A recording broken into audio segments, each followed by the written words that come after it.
रामकृष्ण हरी। मी हरिभक्तीपरायण ज्ञानेश्वर महाराज रासकर, रामलिंग देवस्थान, शिरूर, तालुका शिरूर, जिल्हा पुणे। हे गाव प्रभू रामचंद्रांच्या पदस्पर्शाने पुनीत आणि पावन झालेलं गाव आहे। सीतामातेंचा शोध घेत घेत प्रभू रामचंद्र या ठिकाणी आले आणि नित्याप्रमाणे सायंपूजेला पार्थिव लिंग तयार करून त्याची पूजा आणि पूजा संपल्यानंतर ते पार्थिव लिंग विसर्जित करावा असा ज्यांचा नियम। परंतु त्या दिवशी पूजेला थोडासा उशीर झाल्यामुळं ते पार्थिव लिंग असंच या ठिकाणी स्थापित राहिलं आणि त्यांनी स्वहस्ते बनवलेलं लिंग म्हणून या लिंगाला रामलिंग असं नाव या ठिकाणी पडलं। या प्रभू रामचंद्रांच्या पदस्पर्शानं आणि रामलिंगाच्या वास्तव्यानं पावन झाले या भूमीमध्ये संत शिरोमणी नळोबाराया, जगद्गुरु तुकोबाराया यांचे पट्ट शिष्य म्हणून, गुरुनिष्ठ गुरुभक्त म्हणून जे ओळखले जातात, त्यांचा जन्म याच ठिकाणी झाला। नळोबाराया स्वतःच्या पूर्वपीठिकेमध्ये असं म्हणतात की बाबाजी मकाशिरापासून 9व्या पिढीमध्ये माझा जन्म झाला, रामलिंगाच्या आशीर्वादाने माझा जन्म झाला। माझ्या परंपरेमध्ये पाठीमागच्या 8 पिढ्यामध्ये गावची वृत्ती म्हणजे कुलकर्णी पद आणि प्रभू रामलिंगाचे पुजारी अशी दोन्ही जबाबदाऱ्या माझ्यावरती होत्या। या अभंगामध्ये पुढे ते असं म्हणतात की कुळी कुळदैवत रामलिंग, शिरूर कोहकडी सारखीच वृत्ती असंही वर्णन ते करतात। किंवा घोडनदी वस्ती आरपार हे त्यांचं जन्मगाव। नळोबारा इथं 35 वर्षे राहिले असं माझ्या अभ्यासाप्रमाणे आणि मिळालेल्या माहितीप्रमाणे। 35 वर्ष वडिलांच्या जाण्यानंतर त्यांनी रामलिंगाची पूजा आणि इथली असणारी वृत्ती सांभाळण्याचं काम केलं। पण गावामध्ये पुढच्या कालखंडामध्ये काही विरोध त्यांना झाले आणि स्वतःच्या देवपूजेमध्ये व्यत्यय आला म्हणून ते गाव सोडून निघून गेले। तसं जर पाहिलं तर नळोबाराय हे मूळचे शिवभक्तच। रामलिंगमध्ये असताना कुठल्याही प्रकारची पंढरपूरची वारी किंवा पांडुरंगाची भक्ती त्यांच्या जीवनामध्ये त्या ठिकाणी नव्हती। इथून निघाल्यानंतर गाव सोडून ते निघून गेले आणि इथून गेल्यानंतर पारनेर ही त्यांची सासूरवाडी, पारनेरमध्ये तिथं राहिले। त्यांना मुलंही पारनेरमध्येच झाली असं त्यांच्या चरित्रामध्ये उल्लेख आढळतो।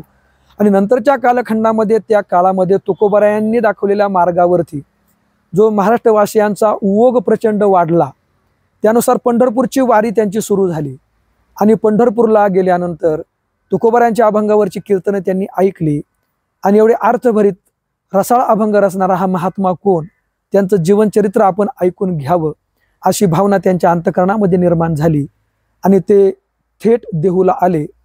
तुकोबारायांचे धाकटे चिरंजीव नारायण महाराज यांच्याशी त्यांची भेट, चर्चा झाली आणि चरित्र ऐकण्याचा मानस त्यांनी नारायण महाराजांच्या समोर व्यक्त केला।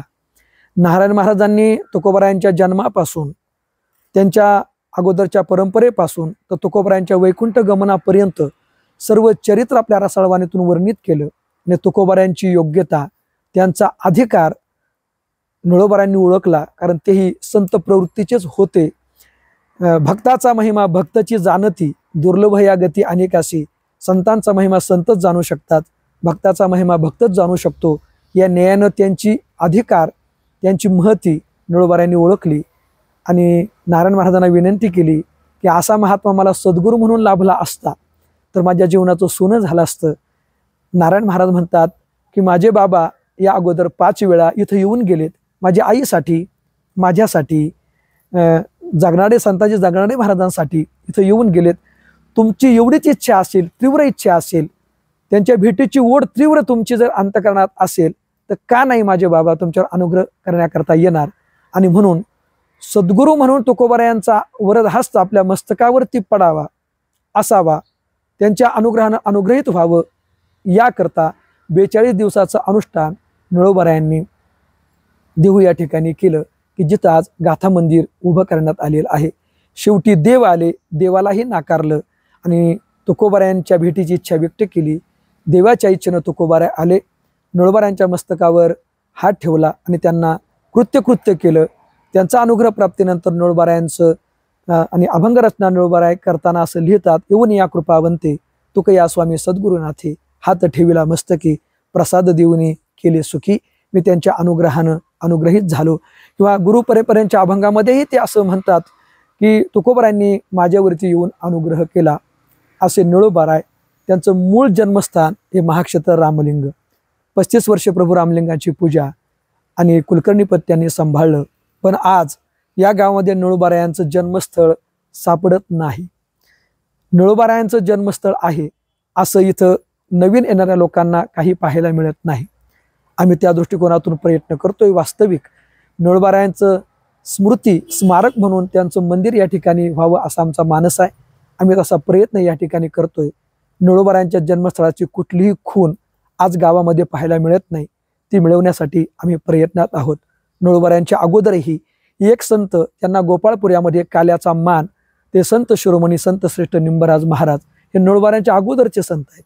त्यांच्याही आईवडिलांनी त्यांचं मूळ गाव निरा नरसिंहपूर, आडनाव दंडवते. पुत्रप्राप्ती होत नाही म्हणून साधना सुरू केली. गावच्या लोकांनी त्रास दिला. शेवटी भगवंतानं साक्षात्कार केला की इथून घोड नदीच्या काठावर एक महाक्षेत्र रामलिंग असं देवस्थान आहे. त्या ठिकाणी जाऊन तुम्ही साधना करा, तपश्चर्या करा, तुमचा मानस पूर्ण होईल. निंबराज महाराजांच्या आईवडिलांनीही इथं 12 वर्ष निंबाचा पाला खाऊन या ठिकाणी तपश्चर्या केली. 12 वर्षानंतर प्रभू रामलिंगाच्या आशीर्वादानं मुलगा झाला म्हणून नाव निंबराज ठेवलं. निळोबाराय हे साक्षात प्रभू रामलिंगाचे अंशावतार आहेत. स्वप्नामध्ये दीर्घकाळ निळोबारांच्या आईवडिलांना मूलबाळ नव्हतं. त्यांनी साधना केली, रामलिंगाची प्रार्थना केली आणि त्यांच्या भक्तीवर संतुष्ट होऊन प्रभू रामलिंगाने त्यांना स्वप्नात दृष्टांत दिला की चिंता करू नका, मीच तुमच्या पोटी अंश रूपानं अवतारला येईल. आणि स्वतः रामलिंगच अंश रूपानं निळोबारांच्या रूपानं त्यांच्या पोटी अवताराला आले आणि म्हणूनच त्यांचं नाव निळकंठ असं ठेवण्यात आले. पुढच्या त्यांच्या चरित्रामध्ये की खूप दिवसाचा वियोग निळोबारायांचा प्रभू रामलिंगांना झाला. देवाची पूजा सर्व दप्तर प्रभू रामलिंगाच्या पिंडीसमोर ठेवून ते गाव सोडून निघून गेले. पण आपला अंश अवतार आणि आपले भक्त निळोबारायांचा विरह प्रभू रामलिंगांनाही सहन झाला नाही. म्हणून वाघाच्या रूपामध्ये ते निळोबारायांची भेट घेण्याकरता, त्यांना दर्शन देण्याकरता पिंपळनेरला गेले. असाही इतिहास किंवा चरित्रकथा भाग त्यांच्या चरित्रामध्ये आपल्याला पाहायला मिळतो. पण आज दुर्दैवाची गोष्ट अशी आहे, महाराष्ट्र ही संतांची भूमी आहे. खूप मोठी संत मांदियाळी या महाराष्ट्र भूमीमध्ये अवताराला आली. परंतु वारकरी संप्रदायामध्ये अधिकारी संत पंचरत्न म्हणून निवडले. आमचं रामलिंगकरांचं भाग्य आहे, शिरूरकरांचं भाग्य आहे, जे पंचरत्न वारकरी संप्रदायाने निवडले त्यातले गुरुनिष्ठ गुरुभक्त म्हणून शेवटचं रत्न आमच्या निळोबारांची निवड संप्रदायाने केली. पण दुर्दैव असं की त्या निळोबारांची कुठलीही स्मृतीची खूण आज शिरूरमध्ये पाहायला मिळत नाही, रामलिंगमध्ये पाहायला मिळत नाही. आमचा मानस आहे त्यांचं स्मारक, त्यांचं मंदिर या ठिकाणी व्हावं. त्याचबरोबर ज्या ठिकाणी असा महात्मा जन्माला आला, ज्यांच्या चरणराजाने ही भूमी पवित्र झाली, त्यांचं जन्मस्थळ आलेल्या लोकांना या ठिकाणी पाहायला मिळावं असा आमचा मानस आहे. तसा आम्ही प्रयत्न करतोय. कारण पवित्र ते कुळ, पावन तो देश आणि जेथे हरीचे दास जन्म घेती. संत महात्मे कुठेही जन्माला येत नसतात, ते जिथं जन्माला येतात तो देश पवित्र लागतो. ज्या कुळात जन्माला येतात ते कुळ पावन पवित्र असावं लागतं. आम्ही त्या दृष्टीनं प्रयत्न करतोय. मी भाग्यवान आहे की मी जे 2 संत ज्या भूमीत जन्माला आले, ती भूमी माझी जन्मभूमी आहे, ती माझी कर्मभूमी आहे. ज्या भूमीला मर्यादा पुरुषोत्तम प्रभू रामचंद्रांचा चरणस्पर्श झाला, ती माझी कर्मभूमी आहे, ती माझी जन्मभूमी आहे. आणि त्यांनी स्थापित केलं शिवलिंग प्रभू रामलिंगाच्या नावाने या ठिकाणी प्रसिद्ध आहे. मी भाग्यवान आहे की त्या वास्तव्याने त्यांच्या पुण्य झालेल्या भूमीमध्ये मला जन्म लाभला. धन्यवाद. हे जो मागे रथ आहे त्याच्याशी संबंधित तुम्ही काही उपक्रम करता आहात? काही समजा हे पालखी सोहळा आहे किंवा काही कथा कीर्तन, काही प्रवचन, पारायण असं असेल किंवा तुमच्या मनात आहे की असं करायचं आहे, असं सगळं एकदा सांग. निळोबाराय त्यांची ही जन्मभूमी. मी 1996 साली आळंदीला गेलो वारकरी संप्रदायाचं शिक्षण घेण्याकरता. जोग महाराज वारकरी शिक्षण संस्थेमध्ये मी 3 वर्ष शिकलो. आणि ज्या वेळेला लोक मला विचारायचे की महाराज तुमचं गाव कोणतं, मी सांगायचं माझं गाव रामलिंग आहे, शिरूर आहे. ते म्हणायचे कुठलं शिरूर? कारण शिरूर बीडमध्ये एक शिरूर आहे, धुळ्यामध्ये एक शिरूर आहे, लातूरमध्ये एक शिरूर आहे, हे एक शिरूर आहे, कुठलं शिरूर? मी म्हणायचो माझं गाव निळोबारायांची जन्मभूमी. ते लोक म्हणायचे निळोबाराय तर पिंपळनेरचे. पण निळोबारायांचं ते समाधी स्थान आहे हे वारकरी संप्रदायाच्या लोकांनाही अजून माहीत नाही बऱ्याचशा, की रामलिंग ही निळोबारायांची आणि निंबराज महाराजांची जन्मभूमी आहे. मला वाईट वाटायचं की निळोबारायांचं जन्मभूमी हे रामलिंग आहे, महाक्षेत्र रामलिंग आहे, हे लोकांना कळावं. याकरता नळोबारायांच्या नावानं आम्ही पालखी सोहळा प्रभू रामलिंगाने नळोबारायांच्या नावानं या ठिकाणी सुरू केला. त्याला 14 वर्ष झालीत. मीही वेळोवेळी अनेक ठिकाणी सप्ताहामध्ये कीर्तन करत असताना नळोबारायांची अभंग घेऊन त्यावरती चिंतन मांडण्याचा प्रयत्न करतो, कीर्तन करण्याचा प्रयत्न करतो. आणि ते करत असताना नळोबाराय हे रामलिंगचेच आहेत, जन्मगाव त्यांचं रामलिंगच आहे हे सांगण्याचा प्रयत्न की लोकांना ते माहीत व्हावं ह्या हेतून या ठिकाणी करतो. नळोबारायांचं जन्मगाव हे महाक्षेत्र रामलिंग आहे. हे संपूर्ण महाराष्ट्रच काय पण जगाच्या पाठीवर जिथं जिथं काही हिंदू असतील, वारकरी असतील, त्यांना ते ज्ञात व्हावं या दृष्टिकोनातून असा प्रयत्नही या ठिकाणी मी करतोय. पालखी सोहळ्यामध्ये सुरुवातीला एक 300-350 लोक निघतात बरोबर आपल्या इथं. पुढं पुढं वाढत जातात. 500, 550, 600 पर्यंत तो आकडा त्या ठिकाणी जातो. येणारं आषाढीचं वर्ष हे 14वं वर्ष आपलं वारीचं आहे. या नावानं आपण आळंदीलाही पालखी सोहळा नेतो आणि आषाढी वारीला पंढरपूरला नेतो. आळंदीला एक 100 ते 150 लोक असतात. पंढरपूरला तो आकडा 600-650 पर्यंत जातो. एक नळोबारायांचं जन्मगाव, या गावाचा लौकिक किमान महाराष्ट्रात तरी कानाकोपऱ्यापर्यंत पोहोचावा हाच त्याच्या पाठीमागचा मानस आहे. रामकृष्ण.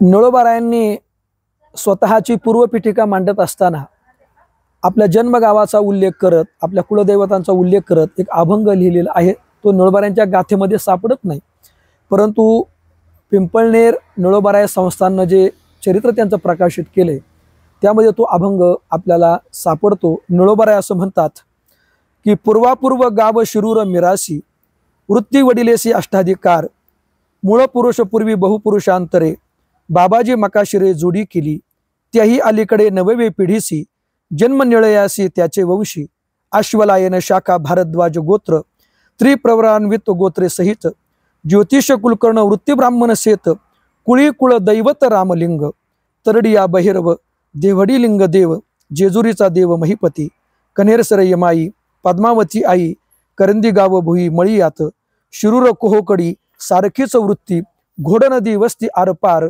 याहीवरी निळा आला पिंपळनेरा, जोडीला सोयरा विठ्ठल देव. या अभंगामध्ये कुळी कुळदैवत रामलिंग असा उल्लेख त्या पंचक्रोशीतल्या या मुख्य ग्रामदेवतेचा त्यांनी केलाय. जुनं 5 गावाची एकच गाव अण्णापूर, करडेलवाडी, सरदवाडी, तोरडोबाची वाडी आणि शिरूर ग्रामीण हे पूर्वी एकच गाव होतं.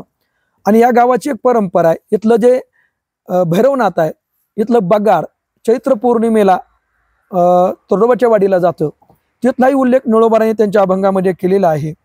इथं डोंगरावरती रामलिंग मंदिरापासून 1 किलोमीटरवरती देवडेश्वर असं स्थान आहे. हरिहरात्मक लिंग त्या ठिकाणी आहेत. एक शिवपार्वतीचं लिंग आहे, एक विष्णू आणि माता लक्ष्मीचं एक लिंग आहे. जसं शिंगणापूरला हरिहराचं ऐक्य प्रतिपादन करणारं लिंग आहे, हरिहराचं ऐक्य सांगणारं, तसंच लिंग इथं अस्तित्वात आहे.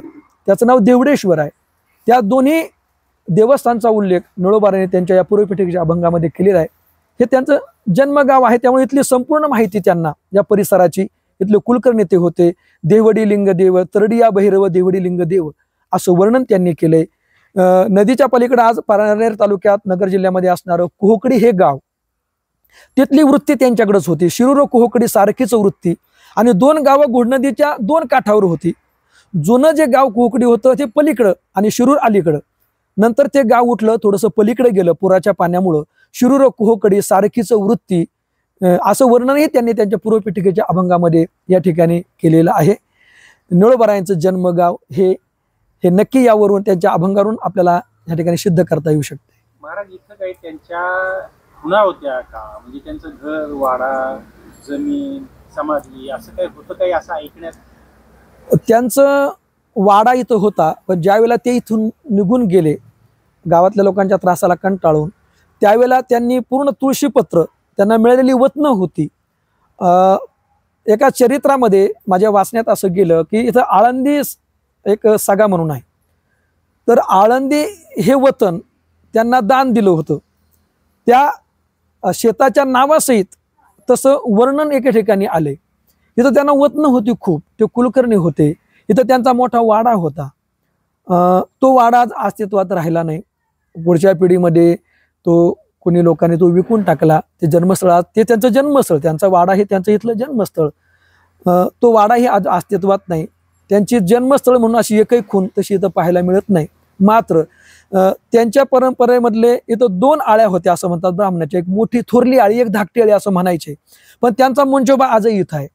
नळोबारायांचा जन्मोत्सव कार्तिक पौर्णिमा कोजागिरी मकाशीर कंपनीच त्यांचा जन्मोत्सव साजरा करायचे.